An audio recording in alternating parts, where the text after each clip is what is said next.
Stroke വരുന്നതിന് മുൻപ് നമ്മുടെ ശരീരം കാണിച്ചു തരുന്ന 8 മുന്നറിയിപ്പുകൾ നമുക്ക് നോക്കാം. ഒന്നാമത്തേത്, പെട്ടെന്ന് തന്നെ നമുക്ക് കൈകളിലോ കാലുകളിലോ ബലക്കുറവ് അല്ലെങ്കിൽ ഒരു മന്ദത അനുഭവപ്പെടുന്നു എന്നുള്ളതാണ്. രണ്ടാമത്തെ കാര്യം, മുഖത്തിന്റെ ഒരു ഭാഗം മരവിപ്പുണ്ടാവുക. മൂന്നാമത്തേത്, നമുക്ക് സംസാരിക്കാൻ ബുദ്ധിമുട്ടുണ്ടാവുക അല്ലെങ്കിൽ നമ്മൾ സംസാരിക്കുന്ന മറ്റൊരാൾക്ക് മനസ്സിലാക്കാൻ പറ്റാത്തതുപോലെ, വ്യക്തത ഇല്ലാത്തതുപോലെ സംസാരിക്കുന്നത്.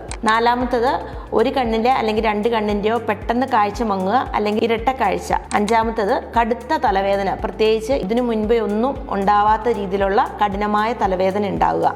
ആറാമത്തെ ലക്ഷണം എന്ന് പറയുന്നത് തലചുറ്റല്, അതുപോലെ നമ്മുടെ ബാലൻസ് നഷ്ടമാകുന്നതുമാണ്. ഏഴാമത്തെ ലക്ഷണം ആശയക്കുഴപ്പം അല്ലെങ്കിൽ ഓർമ്മക്കുറവ്. എട്ടാമത്തെ ലക്ഷണം വിഴുങ്ങുവാൻ ബുദ്ധിമുട്ട് കാണിക്കുക. ഈ 8 ലക്ഷണങ്ങൾ ശരീരം നമുക്ക് മുൻകൂട്ടി സ്ട്രോക്ക് വരുന്നതിന് മുൻപേ കാണിച്ചു തരുന്ന ലക്ഷണങ്ങളാണ്. ഈ ലക്ഷണങ്ങളൊന്നും നിങ്ങൾ നിസ്സാരമായി കാണരുത്. ഇങ്ങനെയുള്ള ബുദ്ധിമുട്ടുകൾ കണ്ടിട്ടുണ്ടെങ്കിൽ തീർച്ചയായും നിങ്ങളൊരു വൈദ്യസഹായം തേടേണ്ടത് അത്യാവശ്യമാണ്. ഇത്തരം ഹെൽത്ത് റിലേറ്റഡ് ആയിട്ടുള്ള വീഡിയോസുകൾ കാണുവാൻ വേണ്ടി ഈ ചാനൽ ഒന്ന് ഫോളോ ചെയ്യുക, സബ്സ്ക്രൈബ് ചെയ്യുക, ഇത് മറ്റുള്ളവരിലേക്ക് ഷെയർ ചെയ്യുക.